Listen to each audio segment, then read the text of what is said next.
On le rejoint par le truchement de la technologie. Je suis très heureux de pouvoir vous faire découvrir. Peut-être que pour vous, c'était déjà chose faite parce qu'il est aux côtés de sa conjointe, Josée Boudreau, dans les conférences, beaucoup d'apparitions télé, mais quand même, c'est un auteur, un conférencier. Il a été derrière des shows d'humour pour Peter McLeod, P.A. Méthode, Michel Barrette. Et quand on regarde ça, on se dit, hein, il est timide, oui, vraiment. Je pensais pas ça du tout. Son livre s'appelle « La revanche des timides, les forces qui se cachent profondément chez tous les grands timides ». C'est Louis-Philippe Rivard qui est avec nous autres. Salut Louis-Philippe. Allô, merci beaucoup de me recevoir, c'est vraiment gentil. Mais là, je présume que tu es timide pour avoir écrit ce livre-là, parce que, on comprend que tu racontes certaines anecdotes, on pourrait venir un peu plus loin, mais quel a été le point de départ de ce livre-là? Pourquoi lancer ce livre-là? En fait, c'est qu'aux conférences avec José, on présente une conférence qui s'appelle « Sois ta meilleure amie », mais dans le petit 5 minutes, on parle de gêne. Fait qu'on parle de moi, ma timidité, mais c'est à peine, c'est 5 minutes. Puis on passe vite là-dessus. Mais malgré ça, à la fin de chaque conférence, il y avait des gens qui venaient me voir, puis ils me parlaient, puis ils disaient « Ah, t'es timide, j'en reviens pas, parce que moi, je suis timide, te voir sur scène, je trouve ça beau. » Puis là, je voyais que j'aurais pu faire tout de suite une deuxième conférence le soir même pour eux autres. Fait que je me suis dit, il y a quelque chose là. Je pense qu'il y a peut-être un livre à écrire ou pour parler à ces gens-là. On dit que les timides, on n'en parle pas parce qu'on est timide. Oui. Hein? Oui, c'est ça. On ne parle pas de nous autres de ça. On fait semblant qu'on n'est pas gênés. Fait qu'on fait semblant de rien. Ça avance rien, ça là.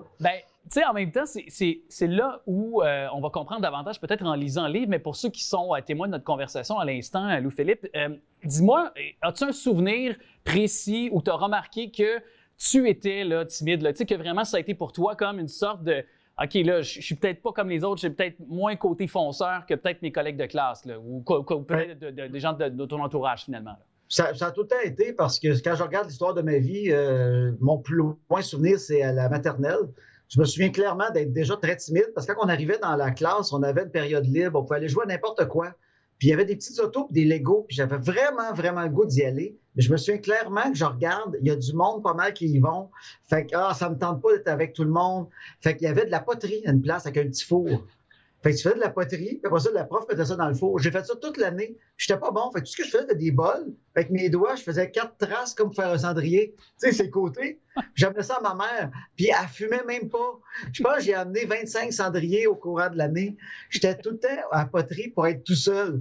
Fait que là, quand je regarde ça, ça a commencé de même. Et tout le reste de ma vie, c'est un peu ça. C'est me tenir à la bibliothèque au secondaire, au cégep, même pas savoir qu'il y a du monde qui se voit la fin de semaine parce que moi, après l'école, je retourne chez nous.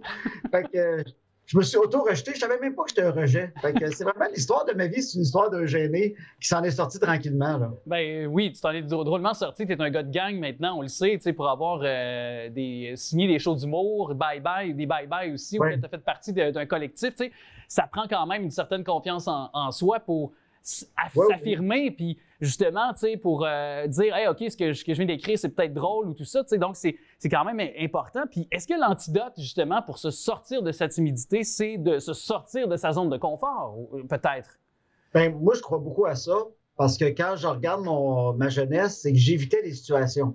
On m'invitait à quelque part, puis j'y allais pas, puis je me trouvais bien intelligent au début. Tu sais, quand tu évites des situations qui te rendent inconfortable, en premier, quand tu le fais, tu penses vraiment que tu as trouvé le truc dans la vie, là.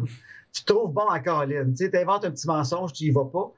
Puis, à un moment donné, j'étais confronté à tout ça. En travaillant, il a fallu que je travaille en équipe. J'ai eu de la misère. Puis là, c'est là que j'ai commencé tranquillement à essayer d'affronter les affaires qui me faisaient peur, les places où j'étais mal à l'aise. Puis ça m'a vraiment aidé. C'est ça qui a tout fait débloquer, mais de le faire tranquillement. Tu ne le fais pas une journée, ça, là. Dans ton livre, justement, La revanche des timides, là, tu évoques certaines stratégies pour se sortir aussi de la timidité. Puis, il y a quelque chose qu'on évoque, que tu dis, le sourire, mais le rire aussi, qu'on peut voir comme autre courroie aussi de transmission là, ou de connexion avec les gens. Donc, souvent, on dit ça, moi, j'étais un timide ou j'étais quelqu'un qui était peut-être un peu moins bon dans les sports. Donc, l'humour, le sourire, ça sauve de bien les situations, finalement. L'autodérision aussi.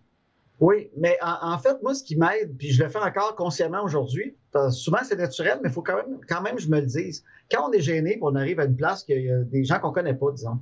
Et souvent, ce qu'on fait, c'est qu'on va regarder un petit peu à terre, on ne sourit pas. Les gens le captent, puis là, ils sont mal à l'aise avec nous autres, puis là, on continue d'être mal à l'aise. Maintenant, je me dis, en arrivant à une place, je me donne une mission, là, c'est 30 secondes. Rentre comme il faut, droit, souris. regarde le monde, puis je me prépare déjà une petite phrase. Tu sais, genre, il neige beaucoup aujourd'hui, au moins une phrase, n'importe quoi pour avoir l'air à l'aise. C'est 30 secondes. Avoir l'air intelligent.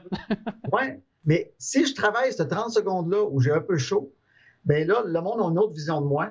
Je me sens déjà plus confiant. Puis tout le reste de la soirée, je peux être normal.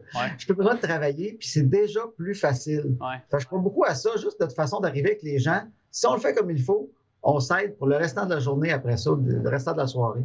Là, on parle beaucoup de l'aspect professionnel là, dans nos interactions, dans le public, tout ça, mais sur le plan personnel, ça aussi, c'est notre paire de manches. De pouvoir s'affirmer, de pouvoir communiquer, peut-être sortir de sa timidité. C'est sûr que toi, avec ta blonde, Josée Boudreau, qu'on connaît comme étant une communicatrice hors pair, on s'entend que tu n'as pas eu le choix de sortir de ta coquille, là? Non, parce qu'elle me sort moi-même, mais depuis son AVC, ça aide. Je suis une extravertie. Moi, j'aimais ça être avec une extravertie parce que quand on arrive d'un party, justement, avec des amis, elle prend le plancher, puis ça me permet, moi, de prendre une bière avec l'autre gêné tout seul d'un coin.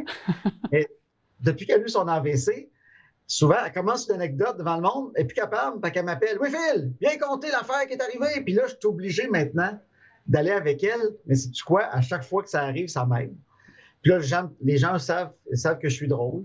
Puis là, ça m'aide un peu moi-même. J'ai une confiance que je n'avais pas avant. Fait que tu vois-tu, malgré elle, elle me sort de ma zone de gênage. C'est ça. Mais c'est là où aussi, tu sais, quand tu y penses, tu as écrit des gags pour bien des humoristes, tu sais. Fait que je me dis, à quelque part, t'as-tu passé à côté de bien des augmentations de salaire ou...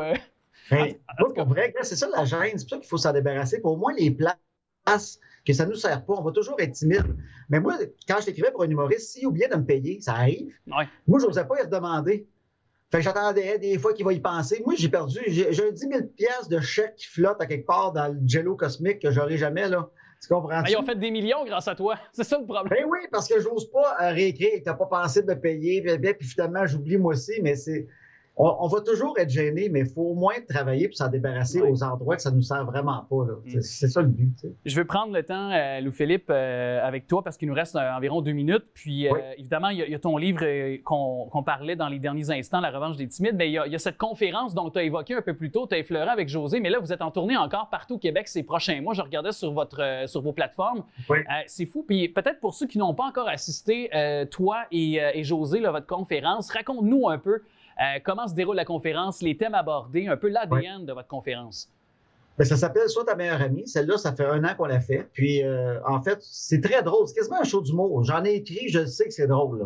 Quand je suis sur scène avec Josée, elle est puissante, c'est drôle à mort. C'est une conférence positive où on dit un petit peu aux gens ce qui fait que Josée a retrouvé le sourire aussi rapidement. Fait que c'est des concepts qu'elle avait dans ses livres d'être sa meilleure amie. Fait que c'est des choses qui l'ont aidée, tout en humour. Puis ce qui est le fun, on aime ça faire ça parce que nous autres, on fait tout. Là. On arrive, on fait notre test de son nous-mêmes, on met nos haut-parleurs à nous autres qu'on a traînés, on place nos livres, on accueille le monde. Moi, je fais les billets à la porte. Josée, elle parle au monde en arrière. On rencontre tout le monde. On parle à tout le monde qui vient. Après le spectacle, après la conférence. Avant, pendant, on fait le show, puis après, le monde nous reparle. Fait qu'on a l'impression que c'est des amis quand on commence parce que ça fait 45 minutes qu'on les reçoit, qu'on leur parle tout. Fait que c'est juste le fun, en fait. Donc, c'est à voir. On peut voir ça sur la toile. Toutes les dates de Sois ta meilleure amie. C'est partout au Québec. La revanche des timides, les forces qui se cachent profondément chez tous les grands timides. C'est aussi partout dans toutes les bonnes librairies. Sur le web, on peut commander aussi sur votre site Internet.